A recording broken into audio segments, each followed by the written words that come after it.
2025 సంవత్సరంలో బీఆర్ఎస్ చేసినటువంటి కార్యక్రమాలు ఏంది, 2026 ఎజెండా ఏంది అనేది మాట్లాడదాం. మనతో పాటు దుద్దుమెట్ల బాలరాజు యాదవ్ ఉన్నారు, మాజీ కార్పొరేషన్ చైర్మన్, బీసీ ఉద్యమ నాయకుడు. దుద్దుమెట్ల బాలరాజు గారు, 2025లో సక్సెసా బీఆర్ఎస్? 100% ప్రజల కోసం పనిచేయడంలో బీఆర్ఎస్ పార్టీ సక్సెస్ అయింది. ప్రజాక్షేత్రంలో ఉండడంలో బీఆర్ఎస్ పార్టీ సక్సెస్ అయింది. కేసీఆర్ గారి మార్గదర్శకంలో, కేటీఆర్ గారి నాయకత్వంలో మా పార్టీ వర్కింగ్ ప్రెసిడెంట్గా ఇవాళ అన్ని సందర్భాల్లో విజయవంతమైనము. ఎందుకంటే ఒకవైపు అధికారం ఉన్నటువంటి కాంగ్రెస్ పార్టీ ప్రజలకు అనేక హామీలు ఇచ్చింది, సుమారు 420 హామీలు ఇచ్చింది. ఈ 420 హామీలు అమలు చేయకపోతున్న సందర్భంలో బీఆర్ఎస్ పార్టీగా ప్రజల మధ్య నుండి ప్రజల పక్షాన నిలబడి ప్రజల పక్షాన కొట్లాడడంలో బీఆర్ఎస్ పార్టీ విజయవంతమైందిగా నేను భావిస్తూ ఉన్నాను. ఇవాళ రైతు రుణమాఫీ రాకపోతే రణరంగం చేసింది బీఆర్ఎస్ పార్టీ. అదేవిధంగా ఇవాళ హైడ్రా పేరుతోటి హైదరాబాద్లో విధ్వంసం చేస్తానంటే ఆ హైదరాబాద్ ప్రజలకు, పేద ప్రజలకు అండగా ఉన్నది బీఆర్ఎస్ పార్టీ. ఇవాళ అనేక సందర్భాల్లో మీరు బతుకమ్మ చీరని ఎత్తేస్తే అదే దీపావళి సందర్భంలో, అదే బతుకమ్మ సందర్భంలో బతుకమ్మ చీరలను ఇచ్చింది బీఆర్ఎస్ పార్టీ. కేసీఆర్ వల్ల కేసీఆర్ కిట్ వల్ల కేసీఆర్కి పేరు వస్తుందని చెప్పేసి మీరు కేసీఆర్ కిట్ని బంద్ చేస్తే ఇవాళ కేసీఆర్ కిట్ను కూడా మా వర్కింగ్ ప్రెసిడెంట్ కేటీఆర్ గారి నాయకత్వంలో కేసీఆర్ కిట్ పంచి కేసీఆర్ కిట్ గిది అని చెప్పేసి సందర్భాలు ఉన్నాయి. అనేక సందర్భాల్లో కాంగ్రెస్ పార్టీ నాయకత్వం, కాంగ్రెస్ పార్టీ ముఖ్యమంత్రి రేవంత్ రెడ్డి చేస్తున్న ఈ యొక్క అరాచక పాలనకు వ్యతిరేకంగా ప్రజల మధ్యన, ప్రజలతోటి, ప్రజల పక్షాన నిలబడి కలబడి కొట్లాడి రణరంగం చేసింది మాత్రం బీఆర్ఎస్ 2025 సంవత్సరంలో.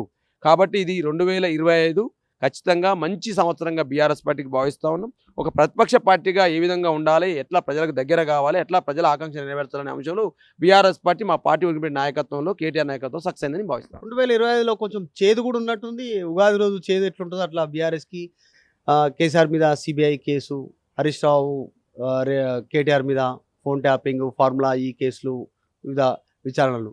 దీంతోపాటు ఇంకా అత్యంత కీలకం, కేసీఆర్ గారాల పట్టి బయటకు పోయినటువంటి పరిస్థితి, సస్పెండ్ చేసినటువంటి పరిస్థితి, ఆమె మీపైనే బాణమే. అది కూడా ఇలాంటి చేదు వార్తలు కూడా ఉన్నట్టున్నాయి. నేనేమంటే రాజకీయాల్లో అప్ అండ్ డౌన్స్ ఉంటాయి. బీఆర్ఎస్ పార్టీగా, నాటి ఉద్యమ పార్టీ టీఆర్ఎస్ పార్టీగా అనేక రకాల ఒడిదొడుకులు చూసినాం, కష్ట నష్టాలు చూసినాం, సాధక బాధకాలు చూసినాం, అనేక రకాల ఇబ్బందులను చూసినాం. ఇవాళ గతంలో రాజశేఖర రెడ్డిని చూసింది కదా, గతంలో కిరణ్ కుమార్ రెడ్డి చూసింది కదా, గతంలో చంద్రబాబు నాయుడు కూడా చూసింది కదా బీఆర్ఎస్ పార్టీ. బీఆర్ఎస్ పార్టీలో ఏదో పుగల పుడుతుంది, మగల మాగమైద్దని చెప్పేసి మాట్లాడిన నాయకులను చూసినాం. ఆ నాయకులను మా కళ్ళ ముందు కథమైన సందర్భాలు కూడా చూసినాం ఇవాళ. కాబట్టి రాజకీయాలు అన్నాక కొన్ని సందర్భాల్లో చేదు ఉంటుంది, కొన్నిసార్లు తీపి కూడా ఉంటుంది. దాన్ని ఖచ్చితంగా ఆస్వాదించాల్సింది, రెండు కూడా ఆస్వాదించాల్సింది, సమానంగా ఆస్వాదించాల్సిందే. ఆ క్రమం కూడా బీఆర్ఎస్ పార్టీ అట్నే ఆస్వాదిస్తాం. డెఫినెట్గా మేము మాట్లాడేది మాత్రం ప్రజలకు చేదు చేస్తూ ఉంటే మాత్రం బీఆర్ఎస్ పార్టీ చూస్తూ ఊరుకోదు. ఇవాళ అధికారంలో ఉన్న కాంగ్రెస్ పార్టీ రేవంత్ రెడ్డి ఇవాళ తీపి హామీలు ఇచ్చినాడు, 420 తీపి హామీలు ఇచ్చినాడు. ఇవాళ రైతాంగాన్ని విషయంలో కావచ్చు, నిరుద్యోగుల విషయంలో కావచ్చు, మహిళల విషయంలో కావచ్చు, వృద్ధులు వితంతువుల విషయంలో కావచ్చు, అదేవిధంగా అన్ని సబ్బండ వర్గాల ప్రజలు, ఇవాళ మైనార్టీస్ కావచ్చు, బీసీస్ కావచ్చు, ఎస్సీలు కావచ్చు, ఎస్టీలు కావచ్చు, ఈ వర్గాల ప్రజలకు ఏదైతే ఈ వర్గాల ప్రజలకు తీపి వార్తలు మాత్రం ఎలక్షన్ మేనిఫెస్టోలో ఇచ్చినారు. కానీ ఇలా చేదు వార్తలు మాత్రం చేస్తూ ఉన్నారు.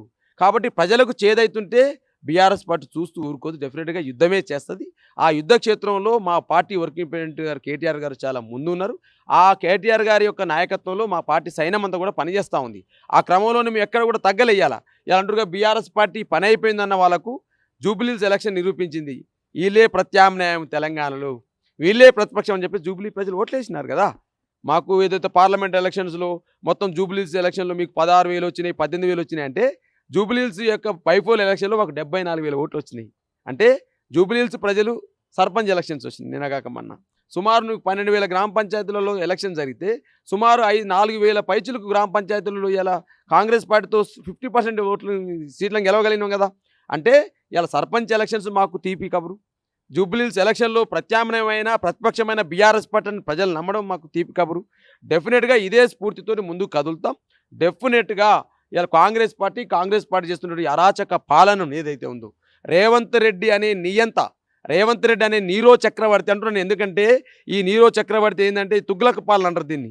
అంటే తుగ్లక్ గాంక రాష్ట్ర రాజధానులు మార్చినట్టు ఈయనకు పేద పిల్లలకు విషాహారం తింటా ఉంటే పట్టించుకోడు ఈయన విద్యాశాఖ మంత్రిగా. ఇవాళ హైదరాబాదులో అత్యాచారాలు, మానభంగాలు జరుగుతూ ఉంటే పట్టించుకోడు ఈయన హోంశాఖ మంత్రిగా. కానీ ఈయనకి ఏం కావాలి? అందాల పోటీలు కావాలి రేవంత్ రెడ్డి గారికి. అదేవిధంగా వాళ్ళ మనోడికి ఫుట్బాల్ ఆటలు కావాలి. అదేవిధంగా వాళ్ళ అల్లుడికి అమృత్ కాంట్రాక్టులు కావాలి. అదేవిధంగా ఈయన మాట్లాడుతాడు, ఈయన అరే మా కేటీఆర్ని పట్టుకొని మీసాలే లేవని మాట్లాడతాడు. అయ్యా నీ అల్లుడికి మీసాలు ఉన్నాయి ఒక్కసారి చూసుకొని ఆయన నీ అల్లుడికి నీ యొక్క అల్లుడికి మీసాలు ఉన్నాయి చూసుకొని. ఈయన రేవంత్ రెడ్డి గారు నాకేమనిపిస్తుందంటే ఈయన అల్లుడు బాగుండాలి, వాళ్ళ గతంలో ఆయనకు పనిచేసినప్పుడు చంద్రబాబు నాయుడు గారు బాగుండాలి అంతే. ఇలా అంటే ఈయన ఆంధ్ర భీమవరం బుల్లోడే అంటే మా కేటీఆర్ గారు ఏదో అంటారు ఈయనండి, భీమవరం బుల్లోడే ఏదో మాట్లాడతారు. కాబట్టి భీమవరం బాగుంటే చాలనుకుంటా ఉన్నాడు. ఇవాళ నేను అంటా ఉన్నాను సార్, తెలంగాణలో వీళ్ళు తీసుకున్న నిర్ణయాల కోమటిరెడ్డి వెంకరెడ్డి గారట నేషనల్ హైవే అథారిటీ వాళ్లకు కేంద్ర సంబంధించినటువంటి రోడ్డు రవాణా శాఖ మంత్రితో మాట్లాడుతున్నట. ఏమిటికయా టోల్ గేట్ ఫీజు రాయితీ కావాలట, ఆ టోల్ గేట్ ఫీజునట ప్రభుత్వమే చెల్లిస్తుందట. తెలంగాణలో దసరా రాలేదా? తెలంగాణలో బతుకమ్మ రాలేదా? తెలంగాణలో కొమరెల్లి జాతర రాలేదా? తెలంగాణలో సమ్మక్క సారక్క జాతర రాలేదా? తెలంగాణలో బతుకమ్మ పండుగ అంటే రాఖీ పండుగ అతి ముఖ్యమైన పండుగ కదా. అక్కా చెల్లెళ్ళు ఆడపడుచులు చాలా అద్భుతంగా జరుపుకునే పండుగ, ఇంటికి పోయే పండుగ. ప్రతి ఆడపడుచు తెలంగాణలో తన అన్న దగ్గరికి వెళ్ళి రాఖీ కట్టే సందర్భంలో మరి ఇవాళ మీకు టోల్ గేట్ ఫీజు రద్దు చేయాలనే ఆలోచన రాలేదా? ఆ టోల్ గేట్ ఫీజును మేమే కడతాం మా ఆడపడుచుల కోసం అనేటువంటి ఆలోచన రాలేదా? నేను అంటున్నాను ఇవ్వాలని. కాబట్టి ఇవాళ భీమవరం బుల్లోనికి అవును, సమ్మక్క సారక్క ఉంది. దాదాపు తెలంగాణలో ప్రభుత్వ గుణాంకాల ప్రకారమే ఏషియాలోనే పెద్ద జాతర. గుణాంకాల ప్రకారమే 1,00,00,000 మందికి పైగా అంటారు.